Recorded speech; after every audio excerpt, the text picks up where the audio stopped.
ಈಗ ಕ್ವಿಟ್ ಮಾಡಿದಾಯ್ತು, ಬಂದ್ರಿ ರೀಸೆಂಟಾಗಿ ಬಿಗ್ ಬಾಸ್ ಕೂಡ ಸ್ಟಾರ್ಟ್ ಆಗ್ತಾ ಇದೆ. ರೈಟ್.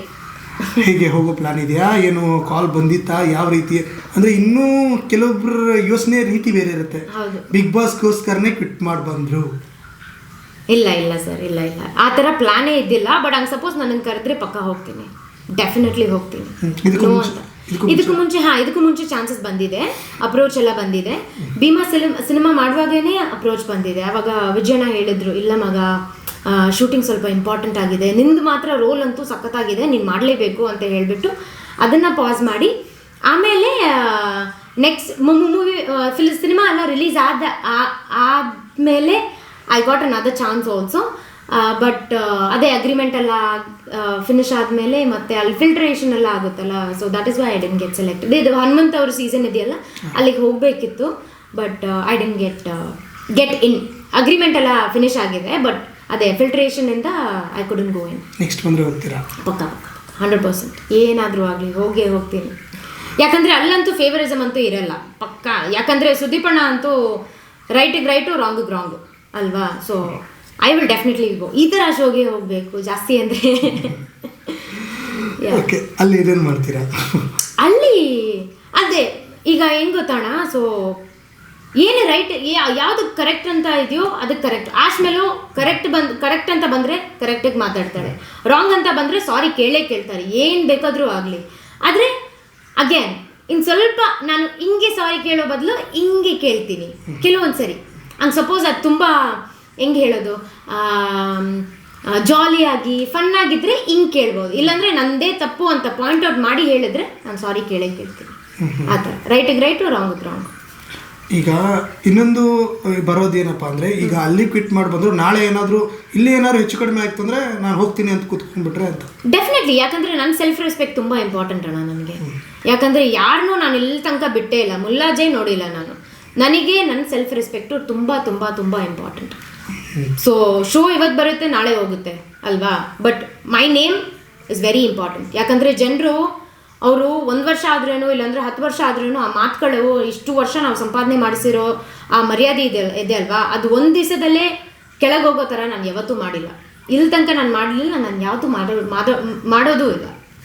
ಇನ್ನೊಂದು ಏನಪ್ಪ ಅಂತಂದರೆ, ಈಗ ಬಿಗ್ ಬಾಸಲ್ಲಿ ಬೇಕು ಅಂತ ಜಗಳ ಮಾಡಿಸ್ತಾರೆ.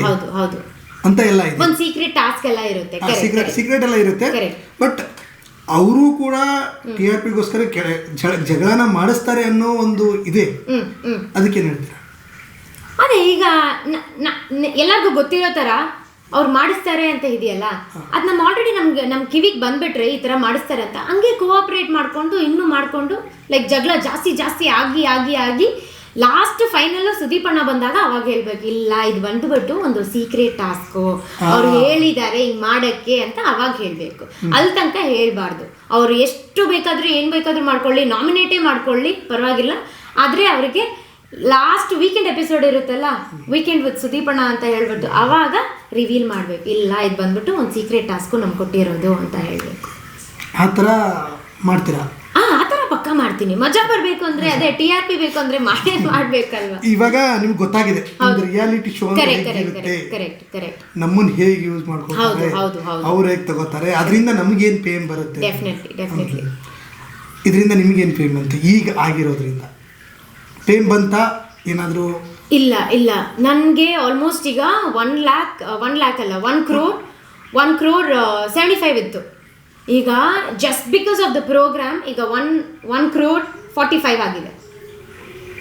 ಸೊ ಆಲ್ಮೋಸ್ಟ್ ಸೋ ಮೆನಿ, ಅಷ್ಟು ಫಾಲೋವರ್ಸ್ ನಂದು, ಅಷ್ಟು 1000 ಫಾಲೋವರ್ಸ್ ನನ್ನನ್ನು ಅನ್ಫಾಲೋ ಮಾಡಿಬಿಟ್ಟಿದ್ದಾರೆ. ಸೊ ಅದು ಮತ್ತೆ ಸಂಪಾದನೆ ಮಾಡಬೇಕಂದ್ರೆ ನನಗೆ ಆಲ್ಮೋಸ್ಟ್ ಒಂದು 3-4 months ಆಗುತ್ತೆ, which is very difficult and that is very bad. Because ಎಲ್ಲರಿಗೂ ಅಕಾರ್ಡಿಂಗ್ ಆಗಿ ಎಲ್ಲರಿಗೂ ಹೇಳಬೇಕಂದ್ರೆ, ಆಶ್ ಬಂದ್ಬಿಟ್ಟು ತುಂಬ ಆ್ಯಟಿಟ್ಯೂಡ್ ಗರ್ಲ್, ಅವಳಿಗೆ ತುಂಬ ಜಾಸ್ತಿ ಆ್ಯಟಿಟ್ಯೂಡ್ ಇದೆ, ಅವಳು ಒಂಥರ ಬಜಾರಿ ಥರ, ಯಾರ ಹತ್ರನೂ ಅಷ್ಟು ಮಾತಾಡಲ್ಲ. ಬಟ್ ಒಂದ್ಸರಿ ನನ್ನ ಜೊತೆ ಬಂದು ಮಾತಾಡಿದ್ರೆ I am a butter to everybody, I am so sweet, I am very nice. ಈಗ ಎಲ್ಲರಿಗೂ ಗೊತ್ತಿಲ್ಲದೆ ಅವ್ರು ಬಂದ್ಬಿಟ್ಟು ನನಗೆ ಮೆಸೇಜ್ ಎಲ್ಲ ಮಾಡ್ತಿದ್ದಾರೆ, ಎಷ್ಟೋ ಲಕ್ಷ ಜನ ಎಲ್ಲ ಮೆಸೇಜ್ ಮಾಡಿ ಹೇಳ್ತಾ ಇದ್ದಾರೆ, ಇಲ್ಲ ಅಕ್ಕ ನಾವು ಅಂದ್ಕೊಂಡಿದ್ವಿ ನೀವು ಆ ಥರ ಅಂತ ಹೇಳ್ಬಿಟ್ಟು, ನೀವು ಇಷ್ಟು ಫ್ರೆಂಡ್ಲಿ ಆಗಿದ್ದೀರಲ್ಲ, ನನಗೆ ಗೊತ್ತೇ ಇರಲಿಲ್ಲ ಅಂತ ಅವರು. ಅದೇ when you get don't judge a book by its cover ಅಂತ ಇರಲ್ಲ, ಇದಕ್ಕೆ ಇವಾಗ ನೀವೇನಾದರೂ ಬಿಗ್ ಬಾಸ್ಗೆ ನೆಕ್ಸ್ಟ್ ಬಂದರೆ ಜನ ಏನೆಲ್ಲ ಎಕ್ಸೆಪ್ಟ್ ಮಾಡ್ಬೋದು ನಿಮ್ಮಿಂದ ಎಕ್ಸ್ಪೆಕ್ಟ್? ಈಗ ಲಾಸ್ಟ್ ಸೀಸನ್ ಅಲ್ಲಿ ಇವರಿದ್ರು, ಯಾರು ಶೃಂಗೇರಿ ಅಂತ ಒಂದು ಹುಡುಗಿ, ಅವ್ರದ್ದು ಯಾರು ಹೇಳಿ, ಸಂಗೀತ. ಕರೆಕ್ಟ್ ಸಂಗೀತ ಅವರಿದ್ರು. ಅವರು ಕರೆಕ್ಟ್ ಆಗಿ ನಿಂತಿದ್ರು, ರಾಂಗ್ ಆಗಿ ನಿಂತಿದ್ರು ಅಲ್ವಾ. ಅವ್ರ ಬಳೆ ಅಂತ ಒಂದು ಟಾಸ್ಕ್ ಬಂತು ನೋಡಿ ಅಲ್ವಾ, ಅದಲ್ಲಿ ಅದು ಫುಲ್ ಕಾಂಟ್ರವರ್ಸಿ ಅವ್ರದ್ದೇ ಇದ್ದಿದ್ದು. ಸೊ ಅದೇ ಥರ ಫೆಮಿನಿಸಮ್ ಅಂತ ಬಂದಾಗ ನಾನು ಹುಡುಗಿರಿಗೆ ನಿಲ್ತೀನಿ, ಹಂಗೆ ಸಪೋಸ್ ಇಲ್ಲ ಅವರೇ ರೈಟು ಹುಡುಗರೇ ರೈಟು ಅಂತ ಹೇಳಿದ್ರೆ ಹುಡುಗರಿಗೆ ನಿಂತೀನಿ. ಸೊ ಯಾವುದಕ್ಕೆ ರೈಟು ಯಾವುದಕ್ಕೆ ರಾಂಗ್ ಅಂತ ನಾನು ಆಲ್ರೆಡಿ ಕ್ಯಾಲ್ಕುಲೇಷನ್ ಮಾಡಿಟ್ಟಿದ್ದೀನಿ. ಅವ್ರನ್ನ ಏನು ಬರೀ ಕಂಟೆಸ್ಟೆಂಟ್ಸ್ನ ಸ್ವಲ್ಪ ಅಂಡರ್ಸ್ಟ್ಯಾಂಡ್ ಮಾಡಬೇಕಷ್ಟೇ ನಾನು, ಅದು ಬಿಟ್ಟರೆ ಬೇರೆ ಏನೂ ಇಲ್ಲ. ಅಂದರೆ ಆ ಜಾಗನ ನೀವು ತುಂಬೋದು, ಅಂದರೆ ಆ ಸಂಗೀತ ಶೃಂಗೇರಿ ಅನ್ನೋ ಒಂದು ಪ್ಲೇಸ್ನ ನೀವು ತುಂಬೋದು? ಇಲ್ಲ ಅವ್ರಿಗೆಲ್ಲೋ ಇದ್ದಾರೆ. ನಾನು ಬಂದ್ಬಿಟ್ಟು ಅವ್ರ ಜೂನಿಯರ್ ನಾನೀಗ. ಸೊ ಈಗ ಅವ್ರನ್ನ ನಾನು ಫಾಲೋ ಮಾಡಬೇಕಂದ್ರೆ ಡೆಫಿನೆಟ್ಲಿ ಮಾಡೇ ಮಾಡ್ತೀನಿ. ಈಗ ಅವ್ರ ಫುಡ್ ಸ್ಟೆಪ್ಸ್ ಎಲ್ಲ, ಅವರು ಬಿಗ್ ಬಾಸಲ್ಲಿ ಏನೇನೆಲ್ಲ ಅವ್ರ ಹೆಜ್ಜೆಗಳೆಲ್ಲ ಫಾಲೋ ಮಾಡಬೇಕಂದ್ರೆ ಡೆಫಿನೆಟ್ ಆಗಿ ಫಾಲೋ ಮಾಡ್ತೀನಿ. Is because she was rocking in season 10 ಅಂತ ಹೇಳ್ಬೋದು ಅಲ್ವಾ. ಸೊ ಅವ್ರನ್ನ ಫಾಲೋ ಮಾಡೇ ಮಾಡ್ತೀನಿ ಏನಾದ್ರೂ. ಬಿಕಾಸ್ ಅಲ್ಲಿ ಏನು ಗೊತ್ತಾ ಸರ್, ಈಗ ಬಿಗ್ ಬಾಸ್ ಅಂದರೆ ಮನೆಗೂ ಹೋಗೋ ಶೋ ಇದು. ಈಗ ಬರೀ ಒಂದು ಥಿಯೇಟರಲ್ಲಿ ಬಂದ್ಬಿಟ್ಟು ಇಲ್ಲ 1 episode 2 episode 1 show 2nd show ಆ ಥರ ಇಲ್ಲ.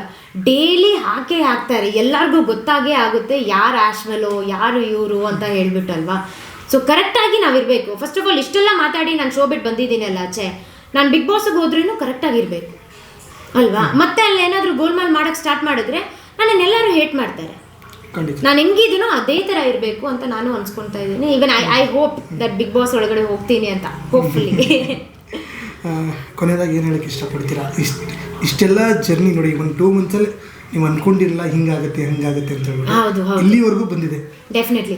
ಈಗ ಕಮೆಂಟ್ಸ್ ಎಲ್ಲ ತುಂಬ ಓದ್ತಾ ಇದ್ದೀನಿ ಅಣ್ಣ ಡೈಲಿ. ಏನಂತ ಗೊತ್ತಾ, ನಿಮ್ಗೇನು ಅಷ್ಟು ಆ್ಯಟಿಟ್ಯೂಡ್ ಇದೆ, ನೀವು ಹಿಂಗೆ ಮಾಡ್ತಾ ಇದ್ದೀರಾ ಹಂಗೆ ಮಾಡ್ತಾ ಇದ್ದೀರಾ. ಫಸ್ಟ್ ಆಫ್ ಆಲ್ ನಿಮಗೆ ಏನು ಆಗ್ತಾ ಇದೆ ಅಂತಲೇ ಗೊತ್ತಿಲ್ಲ. ಅವ್ರಿಗೆ ಏನು ಆಗ್ತಾ ಇದೆ ಅಲ್ಲಿ ಆಫ್ ಕ್ಯಾಮ್ರಾ ಏನು ಆಗ್ತಾ ಇದೆ ಅಂತಲೇ ಗೊತ್ತಿಲ್ಲ ಅವರಿಗೆ. ಬರೀ ಅವ್ರು ಟಿ ವಿಯಲ್ಲಿ ನೋಡಿಬಿಟ್ಟು ನಮ್ಮನ್ನು ಜಡ್ಜ್ ಮಾಡ್ತಾರೆ.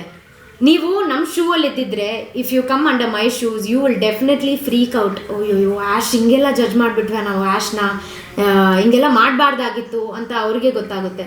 ಬಟ್ ಅದೆಲ್ಲ ಗೊತ್ತಾಗಬೇಕು ಅಂದರೆ ತುಂಬ ಟೈಮ್ ಆಗುತ್ತೆ. ಯಾಕಂದರೆ ಅವರು ನೋಡೋದು ಇಕ್ಕಿ ಅವ್ರು ನಮ್ಮನ್ನು ಜಡ್ಜ್ ಮಾಡ್ತಾ ಇದ್ದಾರಲ್ಲ. ನಾನು ಎಕ್ಸ್ಪ್ಲೇನ್ ಮಾಡೋದು ಎಷ್ಟು ಜನಕ್ಕೆ ತಲುಪುತ್ತಂತ ಗೊತ್ತಿಲ್ಲ.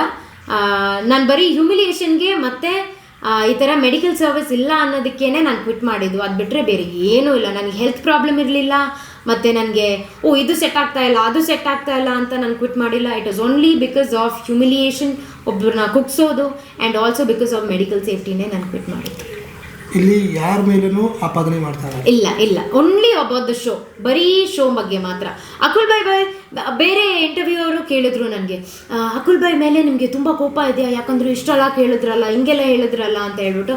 ಅವರು ಮೈಕ್ ಹಾಕ್ಕೊಂಡಿರ್ತಾರೆ, ಹಿಂದೆ ಏನು ವಾಯ್ಸ್ ಕೊಡ್ತಾರೆ ಅದೇ ಹೇಳ್ತಾ ಇರೋದು. ಅವ್ರಿಗೊಂದು ಹೈಲೈಟಿಂಗ್ ಪಾಯಿಂಟ್ಸ್ ಕೊಡ್ತಾರೆ. ಮೇ ಬಿ ಅಕುಲ್ ಬಾಯ್ ಬಂದುಬಿಟ್ಟು ವರ್ಡ್ಸಿಂದ ಪ್ಲೇ ಮಾಡೋಣ, ಶಬ್ದಗಳು ಏನೇನೋ ಸೆಂಟೆನ್ಸ್ ಇದೆಯಲ್ಲ ಅದ್ರ ಜೊತೆ ಅವ್ರು ಏನಾದರೂ ಬೇಕಾದರೂ ಆ್ಯಡ್ ಮಾಡ್ಬೋದು. ಆದರೆ ಅವ್ರು ಕೇಳೋ ವಾಯ್ಸಿಂದಾನೇ ಅವ್ರು ಹೇಳ್ತಾ ಇರೋದು. So I have to blame them. ನೀವು ಒಬ್ಬ ಆಕ್ಟ್ರೆಸ್ ಆಗಿರೋದು ಗೊತ್ತಾಗುತ್ತೆ ಅಂದರೆ ಕರೆಕ್ಟ್ ಎಮೋಷನ್ಸ್ ಎಲ್ಲ ಕರೆಕ್ಟ್. ಈಗ ಪಟ್ಟಂತ ಗೊತ್ತಾಗುತ್ತೆ ಏನಾಗ್ತಾ ಇದೆ ಏನಾಗ್ತಾ ಇಲ್ಲ, ಯಾರಿಗೆಷ್ಟು ಫೋಕಸ್ ಮಾಡ್ತಾ ಇದ್ದಾರೆ ಯಾರಿಗೆಷ್ಟು ಫೋಕಸ್ ಮಾಡ್ತಾ ಇಲ್ಲ. ನನ್ನನ್ನೇ ಫೋಕಸ್ ಮಾಡಿ ಅಂತ ಹೇಳ್ತಾ ಇಲ್ಲ. ನನಗೇನಂದರೆ ಬೇಸಿಕ್ ಆಗಿ ಒಂದು ಮರ್ಯಾದೆ ಅಷ್ಟೇ, ಅದು ಬಿಟ್ಟರೆ ಬೇರೆ ಏನೂ ಇಲ್ಲ.